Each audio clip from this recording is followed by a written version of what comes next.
What happens when a Boston schoolteacher steps into the rugged Montana frontier and discovers a world far more complex than she imagined?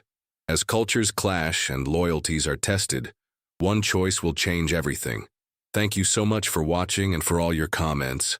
Let me know at the end if you liked the story, and where you're watching from, and why you're following this.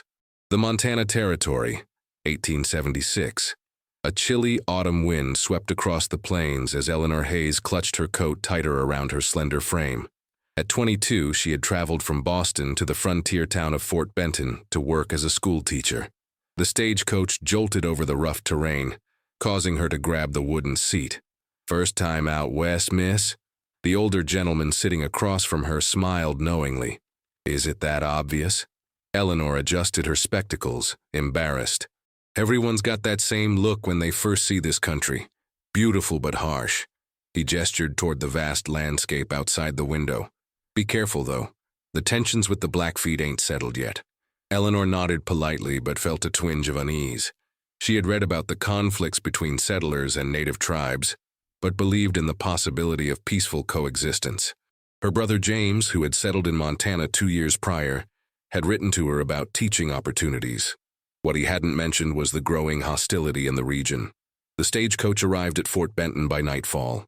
Eleanor climbed down, her legs stiff from the journey. The frontier town was nothing like Boston. Wooden buildings lined the dusty main street, oil lamps cast long shadows, and the sounds of a saloon piano drifted through the air. "Eleanor!" a familiar voice called out. James emerged from the crowd, his once clean-shaven face now sporting a thick beard. "James." She embraced her brother. "You look like a proper frontiersman now." He laughed, taking her luggage. "And you still look like a proper Boston lady. That'll change soon enough." As they walked toward James's modest cabin on the outskirts of town, Eleanor noticed several men watching them with curious eyes. "Word travels fast in small towns," James explained. "Everyone's eager to meet the new schoolteacher." That night, as Eleanor unpacked her belongings, James sat at his wooden table, a concerned expression on his face. "There's something I should tell you," he began, his voice low. "The school where you'll be teaching, it's not just for settler children. There are 2 Blackfeet children enrolled as well." Eleanor looked up, surprised. "I thought the Blackfeet lived on their own lands." "Most do. But Chief Running Eagle has been attempting to build peace. He sent his nephew and another child from his tribe to learn the white man's ways. Not everyone in town approves." Eleanor considered this information. "Well, I came here to teach children, regardless of where they come from." James smiled sadly. "Your idealism might face some hard tests here, Ellie." The next morning, Eleanor walked to the small schoolhouse at the edge of town. The building was simple, a single room with wooden benches and a small blackboard. As she arranged her books, the door creaked open. A tall, imposing Native American man stood in the doorway, 2 children at his side. "You are the new teacher," he stated, rather than asked. His English was clear but accented. Eleanor straightened her back. "Yes, I'm Miss Hayes. I am Swift Hawk," he replied, his dark eyes studying her intensely. "These children are my responsibility. This is Little Fox, my nephew, and this is Dawn Star." The children, a boy of about 10 and a girl perhaps 8, looked at her with a mixture of curiosity and apprehension. "Welcome," Eleanor said, smiling warmly at the children. "I'm looking forward to teaching you both."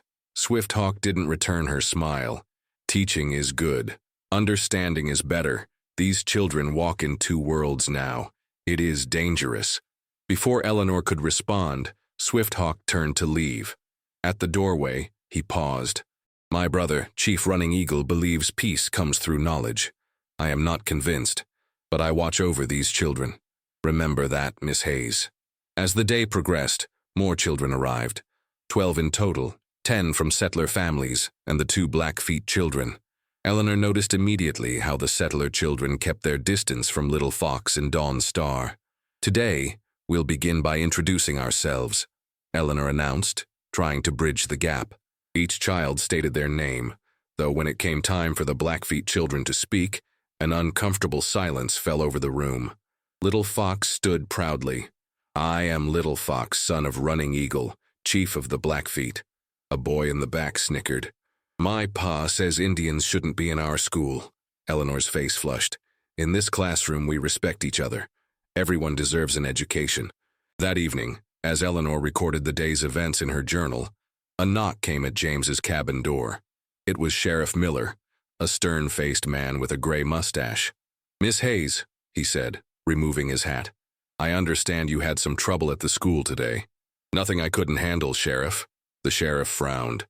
"Having those Indian children in school with our kids is causing problems. The Blackfeet have their ways, we have ours. Education knows no boundaries, Sheriff. Boundaries are exactly what we need out here, miss. You're new, so you don't understand. There's been raids on homesteads, cattle stolen. Folks are scared." After the sheriff left, James looked worried. "Ellie, maybe you should tread carefully. The relationship with the Blackfeet is fragile." Eleanor shook her head. "I won't treat those children differently. They deserve the same chance as everyone else." What Eleanor didn't know was that Swifthawk was watching from the shadows, listening to her defense of the Blackfeet children.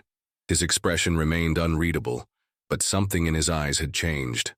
Weeks passed, and Eleanor settled into life in Fort Benton. The frontier autumn painted the surrounding plains in golden hues as she worked diligently to educate her students. Little Fox and Dawnstar proved to be bright and eager to learn, though the division between them and the settler children remained palpable. One crisp morning, Eleanor decided to take her class outside for a nature lesson. As they gathered specimens of local plants, she noticed Swifthawk observing from a distance, his tall figure unmistakable against the horizon. "Why is he always watching us?" whispered Sarah Miller, the sheriff's daughter. "He's protecting Little Fox and Dawnstar," Eleanor explained. "Just as your father would protect you." Little Fox, overhearing this, approached Eleanor. "My uncle does not trust white people, but he says you have a good heart, even if you have much to learn." Eleanor was surprised by this assessment. "What does he think I need to learn?" The boy looked thoughtful. "He says you see the world through glass that makes everything look simple." That evening, Eleanor ventured to the edge of town, where a small creek provided a peaceful spot to read. As she turned a page in her book, a shadow fell across her. "It is not safe for a woman alone here," Swifthawk said, appearing seemingly from nowhere. Eleanor startled. "You frightened me." "That is good. Fear keeps people alive in dangerous places." He sat down on a rock nearby, his movements fluid and controlled. "Why do you teach our children?" "I teach all children who wish to learn." Swifthawk studied her face. The other white teacher left when the Blackfeet children came. He said he would not teach savages. Eleanor felt a surge of anger. That was wrong of him. Yet you stay. Why? Because education is a right, not a privilege. She closed her book. "And those children are not savages. They're bright and curious, just like all children." A hint of amusement crossed Swifthawk's usually stoic face. "You speak brave words, Miss Hayes, but words are easy. Actions are what matter." Their conversation was interrupted by shouts from town. Swifthawk was immediately on his feet, alert like a wolf sensing danger. "Stay here," he commanded, but Eleanor was already gathering her things. "If there's trouble, my students might need me." They returned to town to find a crowd gathered outside the saloon. A settler was shouting accusations at a Blackfeet man who stood silently, surrounded by angry faces. "He stole my horses," the settler yelled. "3 of them." Sheriff Miller tried to maintain order. "We don't know that for sure, Jenkins. Who else would it be? They've been stealing from us for months." Eleanor pushed through the crowd, concerned that the situation might escalate. She spotted Little Fox and Dawnstar watching fearfully from the edge of the gathering. "This is not justice," Swifthawk said loudly, drawing all eyes to him. "Where is your proof?" Jenkins spat on the ground. "Don't need proof with Indians. Everyone knows you're thieves." Eleanor stepped forward. "That's not fair. You can't accuse someone without evidence." Jenkins turned his anger toward her. "Stay out of this, schoolmarm. This ain't your business." "Miss Hayes," Sheriff Miller warned, "this is a delicate situation." Swifthawk moved closer to Eleanor. "The teacher speaks truth. Your law says a man is innocent until proven guilty, or does this law not apply to my people?" The tension was palpable. Eleanor could see hands hovering near pistols. Swifthawk subtly positioned himself between her and the crowd. "I saw Johnson's boys riding east of town yesterday." came a voice from the back. It was Mrs. Wilson, the widow who ran the general store. They were leading some horses that looked a lot like yours, Jenkins. The attention of the crowd shifted. The Johnson brothers were known troublemakers. Is that so? Sheriff Miller asked, seizing the opportunity to defuse the situation. As the crowd dispersed to investigate this new lead, Swift Hawk guided Eleanor, Little Fox, and Dawn Star away from the commotion. You should not have involved yourself, he said sternly once they were at a safe distance. I couldn't stand by and watch an innocent man be accused. Swift Hawk's expression softened slightly. Your heart is good, but foolish. These conflicts run deeper than you understand. Eleanor felt a chill that had nothing to do with the autumn air. Then help me understand. Later that night, a knock came at James's cabin. Eleanor opened the door to find Dawn Star standing there, her small frame shivering in the cold. What's wrong? Eleanor asked, ushering the girl inside. Men came to our camp, Dawn Star said, her voice trembling. They were angry about the horses. They hurt my father. James immediately grabbed his coat. I'll fetch the doctor. I'm coming with you, Eleanor insisted, wrapping a shawl around her shoulders. It's too dangerous, James argued. Those are my students' families. I won't abandon them. The Blackfeet camp was located in a sheltered valley a mile from town. When they arrived, Eleanor was shocked by what she saw. Several teepees had been damaged, belongings scattered across the ground. Swift Hawk was tending to an older man who lay on a buffalo robe, blood seeping through a bandage on his arm. Who did this? James demanded. Men with covered faces, Swift Hawk replied, his voice tight with controlled anger. They came for vengeance over horses that were never stolen. Eleanor knelt beside the injured man. This is barbaric. This is the frontier your people created, Swift Hawk said bitterly. As Dr. Thompson tended to the wounded, Eleanor helped the women gather scattered belongings. Dawn Star stayed close to her side. Will you still teach us tomorrow? The girl asked quietly. Of course I will, Eleanor assured her, though she wondered how many settler children would attend after this night's events. As dawn approached, Eleanor found Swift Hawk standing alone, looking toward the mountains in the distance. Your brother says you should return to Boston, he said without turning. He fears for your safety. Did you hear our conversation? The wind carries words to those who listen. Now he faced her. He is right to worry. The situation grows more dangerous. Eleanor stood her ground. I won't abandon my students. Even when your own people turn against you for teaching savages? You're not savages, and not all settlers think that way. Swift Hawk stepped closer, studying her face in the gray light of early morning. You believe our peoples can live together in peace? I have to believe it's possible. For the first time, Swift Hawk smiled, a brief, sad expression. Hope is a dangerous thing, Miss Hayes, but perhaps we need more dangerous women like you. The attack on the Blackfeet camp created a deeper divide in Fort Benton. When Eleanor arrived at the schoolhouse the next morning, only half of the settler children were present, while Little Fox and Dawn Star sat quietly in their usual places. Where is everyone? Eleanor asked Sarah Miller, who had come despite her father's position. Pa said it's not safe to be around Indians right now. Sarah replied softly. But Ma said learning is important. Eleanor began the day's lessons with a heavy heart. During the reading exercise, she noticed Little Fox struggling more than usual, his attention constantly drawn to the window. At midday break, Eleanor approached him. Is everything all right, Little Fox?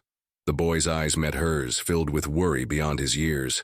My father sent messengers to other Blackfeet bands. He seeks justice for the attack. Eleanor felt a chill. What kind of justice? The old way, Little Fox answered simply. That evening, Sheriff Miller and a group of townsmen gathered at James's cabin. Eleanor listened from the kitchen as they discussed the growing tension. The Blackfeet are gathering warriors, the sheriff explained. Running Eagle might be a moderate, but there are others who've been waiting for an excuse to fight. And what about the men who attacked their camp? Eleanor interjected, unable to remain silent. Have they been arrested? The room fell quiet. Sheriff Miller cleared his throat. We're investigating, Miss Hayes. Which means you know who did it but won't act, she challenged. James shot her a warning look. Eleanor, please. One of the men, a rancher named Thomas, stood up angrily. Those Indians have been stealing cattle and causing trouble for months. Maybe someone decided to send a message. By attacking innocent families in the night? Eleanor's voice rose. How is that justice? Ellie, James said firmly, this isn't Boston. Things work differently here. After the men left, James confronted his sister. You can't speak to them like that. These men protect the town. From whom? Children? Injured elders? Eleanor paced the small cabin. This isn't right, James. I know, he sighed. But challenging them publicly won't help. You need to be more careful. The next morning, Eleanor was surprised to find Swifthawk waiting outside the schoolhouse before the children arrived. You should not have confronted the sheriff, he said without preamble. You were listening again, she observed. I make it my business to know what happens in town. He moved closer, his voice dropping. The situation grows worse. Running Eagle tries to maintain peace, but the young warriors demand action. Eleanor felt a sense of dread. What will happen? That depends on what your people do next. Swifthawk's dark eyes held hers. The children should not come to school for a while. But their education cannot happen if they are dead, he interrupted harshly.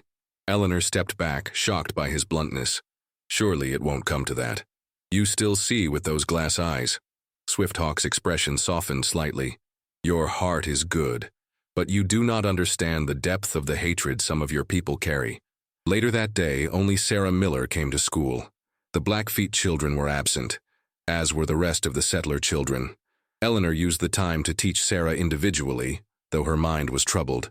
As they worked on arithmetic, the door burst open. Sheriff Miller stood there, his face grim. Sarah, come with me now. He barely glanced at Eleanor. School's closed until further notice, Miss Hayes. A settler family was found dead this morning. Their homestead was burned to the ground.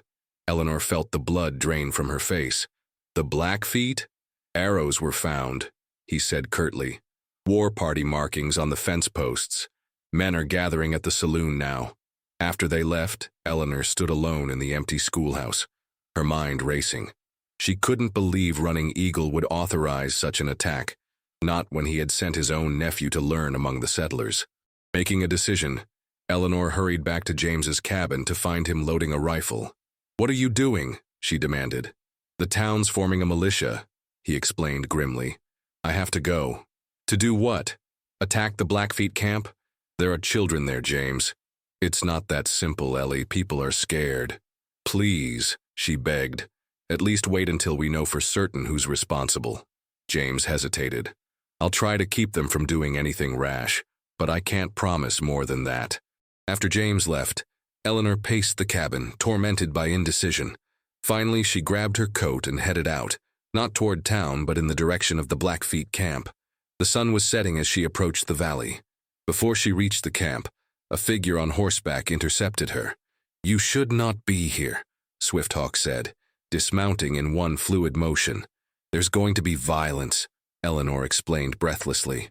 Men from town are gathering. They blamed the Blackfeet for attacking a homestead. Swifthawk's expression darkened. Running Eagle gave no such order. Could it have been warriors acting without his permission? It is possible, he admitted. Some young men resent his peaceful ways. The men in town won't make that distinction, Eleanor warned. They're angry and frightened. Swifthawk studied her for a long moment. Why did you come to warn us? Your brother is among them, yes? Because it's the right thing to do. And because, she hesitated, I care about what happens to your people. To you. Something shifted in Swifthawk's expression. You are either very brave or very foolish, Eleanor Hayes. It was the first time he had used her given name. The sound of it in his deep voice made her heart beat faster. Come, he said, leading his horse. It is not safe for you to return to town tonight. At the camp, Eleanor was met with suspicious glances and whispered conversations. Running Eagle, a dignified older man with streaks of gray in his long hair, welcomed her to his teepee. My brother Swifthawk says you came to warn us, the chief said, as they sat around a small fire. Why would you betray your own people? I'm not betraying anyone, Eleanor explained. I'm trying to prevent bloodshed on both sides. Running Eagle nodded thoughtfully. I did not order the attack on the settler family. I have sent messengers to discover which of our warriors might have done this without permission. Will you punish them? Eleanor asked. Justice must be served, Running Eagle replied. but I fear it may be too late to avoid conflict." Outside, they heard the sounds of horses approaching. Swift Hawk entered the teepee, his face tense. "Riders from town," he reported. "They demand to speak with you, brother." Running Eagle rose. "Stay here," he told Eleanor. "Your presence might inflame them further." Eleanor waited anxiously, listening to the muffled voices outside. She recognized James among them, his tone urgent but not hostile.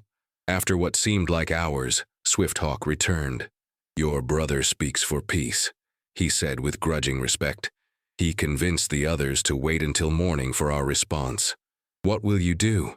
Eleanor asked. Swift Hawk sat beside her, closer than propriety would allow in town. "Running Eagle offers to help find those responsible, whether they are Blackfeet or not. He believes the attack may have been staged to provoke war." "Staged?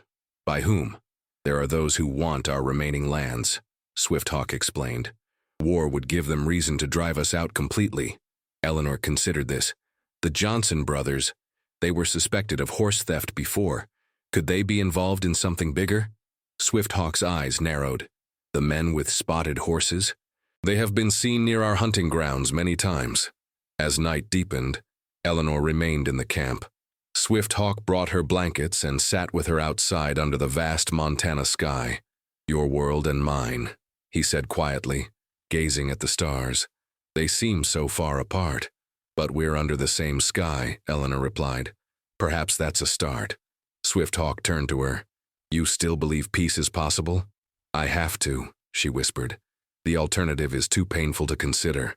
In the silence that followed, something unspoken passed between them, a connection that transcended the divisions of their worlds.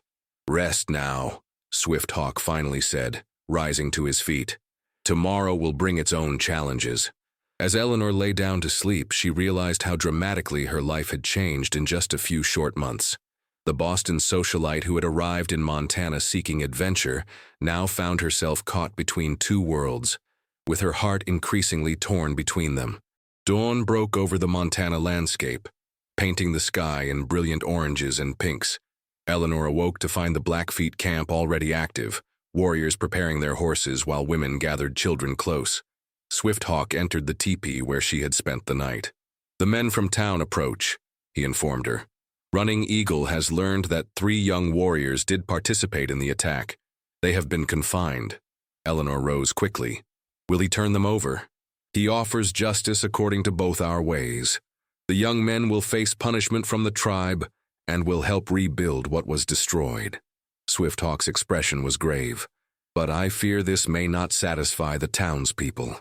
Outside, the confrontation was already underway. James stood with Sheriff Miller and about 20 armed men facing Running Eagle and the tribal elders. Eleanor hurried to join them, ignoring Swift Hawk's attempt to hold her back. "James!" she called out, pushing through to stand between the two groups. "Eleanor?" Her brother looked shocked. "What are you doing here?" "Trying to prevent a tragedy." She turned to address both sides. "Running Eagle has found those responsible and offers justice. There's no need for further violence." Sheriff Miller frowned. "Miss Hayes, this isn't your concern." "It is my concern when innocent people might die," she countered. "The guilty should be punished, yes, but not entire families." "Not children." One of the settlers, a man named Wilson, stepped forward angrily. "Why should we trust their justice? They're savages.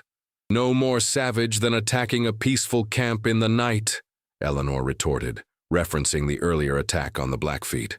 Running Eagle raised his hand for silence. 3 young warriors acted without permission. They will be punished according to our laws, and will work to make amends to the settler family. "That family is dead," Sheriff Miller stated coldly. "And their killers will face justice," Running Eagle assured him. "But there is more to this story. My scouts found evidence that others were present, men with spotted horses."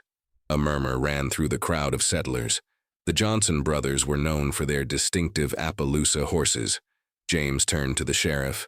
"We should investigate this claim before taking action we might regret." As the two groups stood in tense silence, a rider approached from the direction of town.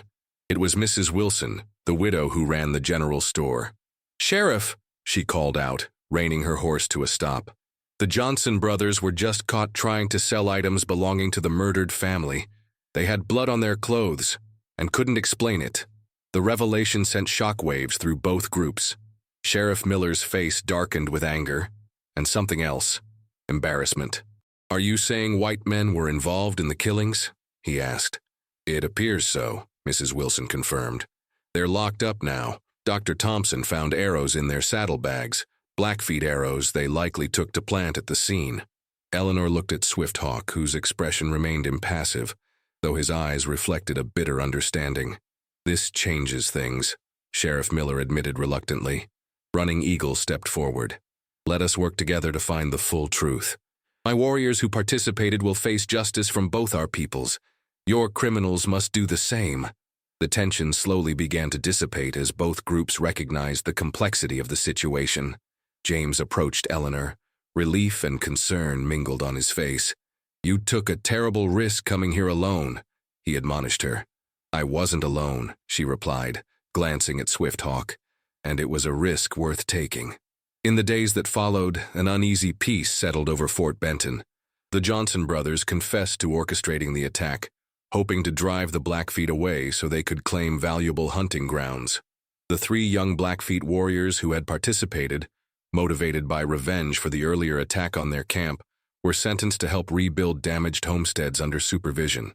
The schoolhouse reopened, and gradually, both settler and Blackfeet children returned to Eleanor's classroom. The divisions remained, but there was a tentative willingness to coexist that hadn't been present before. One evening, as Eleanor graded papers by lamplight, a shadow fell across her desk. Swifthawk stood in the doorway, more formally dressed than usual, wearing a fringed buckskin shirt adorned with intricate beadwork. "You have brought the children back to learning," he observed. "This is good." Eleanor smiled. They were eager to return. "Children adapt more easily than adults, I think." Swifthawk entered the schoolhouse looking around at the drawings and papers displayed on the walls. "Running Eagle asks if you would consider teaching our adults as well, not to change them, but to help them understand the white man's ways." "I would be honored," Eleanor replied, surprised and touched by the request. "And perhaps some of your people could teach us about Blackfeet ways. Learning should go both directions." Swifthawk nodded, a rare smile crossing his features. "Wisdom often comes from unexpected sources." He moved closer to her desk. "When you first arrived, I told Little Fox you had much to learn. I was wrong. You have taught us as much as you have learned." Eleanor felt herself blushing under his intense gaze. "I came here thinking I understood the world. I didn't realize how narrow my vision was." "You once said you were not betraying your people by warning us," Swifthawk recalled. "You were right. Seeking justice and truth honors both our peoples." Outside, the setting sun cast long shadows across the schoolyard. Swifthawk walked with Eleanor toward town, their pace unhurried. "Will you stay in Fort Benton?" he asked, his deep voice carrying in the evening air. "Yes," she replied without hesitation. "There's important work to be done here." They stopped at the edge of town, standing in the space between 2 worlds, not quite in the settlement, not quite in the wilderness. "I'm not a Native American," Eleanor said softly, giving voice to the thoughts that had troubled her. "I can teach, I can learn, but I will always be an outsider to your world." Swifthawk regarded her steadily. "I never asked you to be Blackfeet," he replied. "I asked you to be Eleanor Hayes with her clear eyes and brave heart." He reached out, his fingers lightly touching the back of her hand, a gesture bold in its simplicity. "Our peoples have different paths, but sometimes those paths run side by side for a while." "For how long?" Eleanor asked, her voice barely above a whisper. "That is for the Creator to decide," Swifthawk answered. "But while our paths are joined, there is much we can learn from each other." As they stood together in the gathering dusk, Eleanor realized that the frontier had changed her in ways she never anticipated. She had come seeking adventure and found purpose instead, building bridges between worlds that had long been separated by fear and misunderstanding. In the months that followed, Eleanor expanded her teaching to include evening classes for adults from both communities. Swifthawk became a regular visitor, sometimes bringing tribal elders to share Blackfeet history and traditions with interested settlers. The tensions didn't disappear overnight, but slowly, conversation replaced confrontation. One year after her arrival in Fort Benton, Eleanor stood with Swifthawk on a hillside overlooking both the town and the distant Blackfeet camp. Running Eagle has been invited to Washington, Swifthawk told her. He wants me to accompany him, to speak for our people's future. Eleanor felt a pang of sadness at the thought of his departure. You should go. Your voice needs to be heard. Swifthawk turned to face her. I will return, he promised. What we have begun here is too important to abandon. A bridge between worlds, Eleanor said softly. Yes. Swifthawk took her hand openly now, no longer concerned with who might see. And bridges, once built, can withstand many storms. As they looked out over the Montana landscape, Eleanor understood that their journey was just beginning. The path ahead would not be easy, but it would be meaningful, a testament to the possibility that different worlds could not only coexist, but enrich one another. In that moment, standing between the vastness of the plains and the small frontier town, Eleanor Hayes found herself exactly where she belonged, not fully of either world, but essential to both.